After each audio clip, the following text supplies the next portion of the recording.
This week's topic is crowdfunding, and I told myself that I wasn't going to talk to you at all about board games because I've already written about that in the study notes. You don't have to read that section if you don't want to. As I said, read the start and skip ahead and go to something else. If you're more passionate about a certain crowdfunding site you already know about, or a certain artistic genre, if you want to look at music or anything like that, go for it. You don't have to focus on board games. My discussion of board games does reflect some of the key issues and kind of controversies that might inform other crowdfunding debates. So if you want to look at this topic, there might be some value to it there.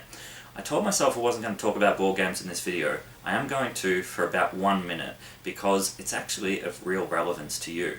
I want you to keep this topic in mind for the future. We're only really just broaching it briefly here, but the topic of crowdfunding is really crucial for everyone to think about, in particularly the media and cultural industries, and what the future of those and the present of those is at the moment. So I'm actually going to show you a board game, not that I haven't shown you others. This one, Xia, Legends of a Drift System. I kickstarted this. This is one of the first projects I kickstarted some years ago, a couple of years ago. The designer Cody Miller he worked full-time, he was a student, and he had a young family. He's got 2 young sons. He put together, even despite his busy life, a Kickstarter for his first ever board game. He'd never designed one, published one before. Over the years, I have never seen anything better. He put together the very best crowdfunding project I've seen. Not necessarily just in terms of the final product, but the way in which he ran it, the way he planned it, the way he updated backers, the way that he really was very clear with his messages. And he did fantastically well. He got almost $350,000. He published his board game, he's got an expansion coming out, and crowdfunding has potentially, really, and already has made his career, at least as, I don't know if it's just a side career, but he's done amazingly well. Now that's a positive story of crowdfunding, and I mention that because, well, why am I saying it? You just never know. I've actually not going to talk about crowdfunding much here because I've just had an amazing conversation with Donna McRae, a lecturer in film and television at Deakin. Make sure you watch that. She has actually done 2 crowdfunding projects herself, so she can give you the insider's view that I can't. I just back games. So make sure you have a look at that. Keep it in mind for future. I'm not encouraging you to put anything together soon. It takes planning, it takes a good social media presence and established identity already to really make it successful. But crowdfunding is making careers out there, and some industries are entirely reliant, and increasingly or entirely reliant already, on crowdfunding, so it's so important. It's not to say it doesn't have its downsides. I have seen companies, particularly large companies that really have enough money to publish games without crowdfunding, exploiting the crowdfunding system. So that kind of thing does happen. I have also seen, and I've experienced, some projects that backers pay for, the funding gets up, the designer goes away and you think you're going to get something, and I have a game that I backed several years ago that was scheduled to be released in November 2013. It is now mid-2016, so it's almost 2 years. Actually, that's almost 3 years. Wow, I got to check that out. I'm going to re-edit this if it's only 3 years, if it's only 2 years, but I'm pretty sure it's 3 years now.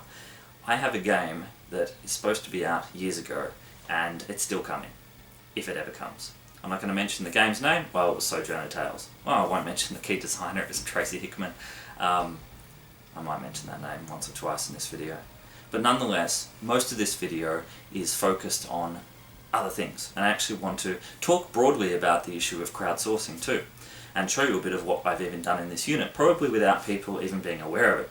As you can see here, and you've seen this on Twitter, on YouTube, on SoundCloud, various platforms, this unit has tapped into the creative and collaborative power of social media. There are so many aspects of this unit that have been inspired by students themselves, and you should be proud of what you've achieved here. The images you're looking at here are just some of the entries, and not all those necessarily successful ones in terms of the winners, but some of the entries from the first Tiffet challenge I put out there. And I wanted to thank everyone who contributed to this challenge and all the challenges that have followed. It has been really great. And I've seen the ongoing challenges. We've got the Museum Memory Challenge just about to wrap up as I speak now. Next week I've got the If I Could Crowdfund Challenge, which is, in a sense, will just replicate the last challenge on Museum Memories and encourage people to put together another 30-second or maybe a minute video on a hypothetical project. If you could crowdfund anything you wanted, what would it be? Tracy Hickman. and I'll also put together a final challenge in week 11. Please do consider the challenges that are going on at the moment. A 30-second video on Twitter, or maybe a minute's video on YouTube shared on Twitter, is not only a great way to enhance your broader activity and engagement in the unit, but also gives you fantastic practice for putting together your last assignment. So I strongly encourage you to put it out there, even ask for some advice. I've been looking at some of the videos with students in seminars, and they point out great things, and no one's perfect. My videos alone, I stuff up. I didn't even edit the start of this video to show you that it takes time, that you don't always get things right, but the power of editing can make you look a lot better. And the last thing I wanted to do here is include a part of a video I made in the past that shows more of this creative and collaborative power that social media can have when it's used well. Once again, thank you to everyone who's been doing this in the unit. You have made the unit, as I've said all the time, you have made the unit. Most of the content in this unit, most of the interactions have nothing to do with the teaching staff. Thank you. Oh, and by the way, this is just not funny. It's not going to happen. And Tracy Hickman. Hi everyone. I was talking to students last week about the increasing pervasiveness of participatory creation and collaborative co-construction in contemporary media industries.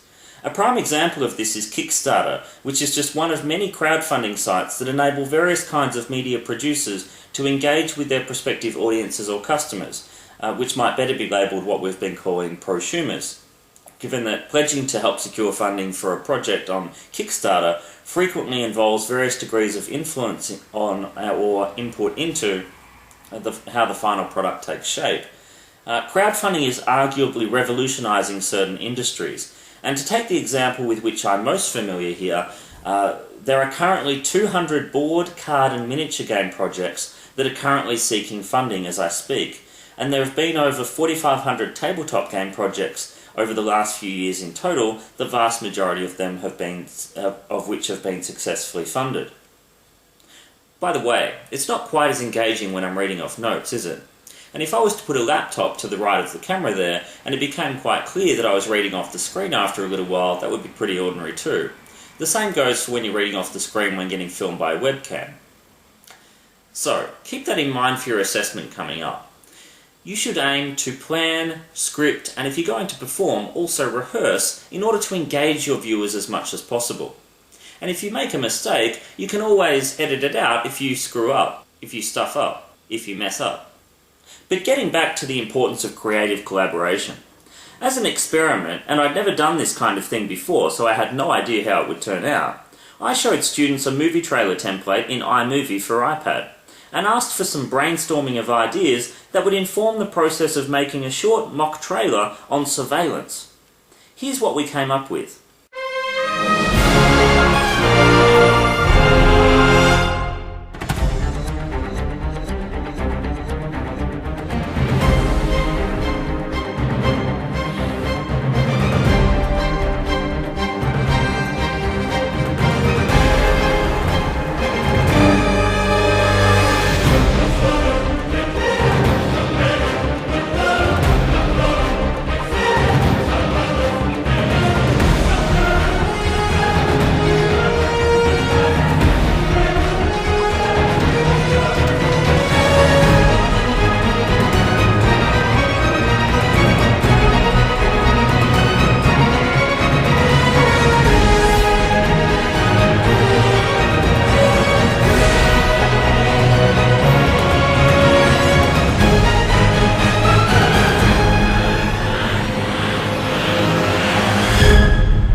Thank you to everyone who helped bring this to life.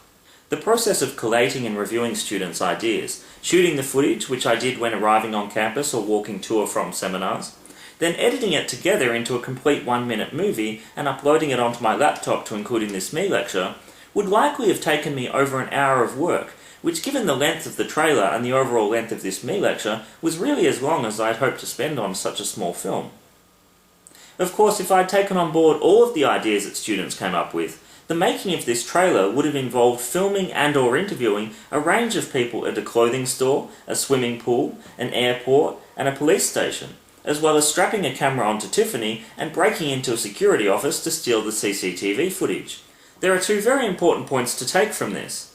Part of this exercise was to stress that when making a video, you need to be realistic about what's possible, particularly when dealing with specific and quite limited time constraints. It's also clear from this example that making a relatively short video can take more time than you think, so you can't leave anything until the last minute. You just can't afford to lose marks for lateness. Remember that when I said it took about an hour to put that trailer together, that doesn't include the upload time and making sure that things work after you've finished. But from this experiment, you can see the potential that creative collaboration offers. Participatory practices like this will undeniably be a big part of the future, and no doubt a big part of your future. Joffrey, Cersei, Ilan Payne, The Hound, Tracy Hickman. Joffrey, Cersei, Ilan Payne.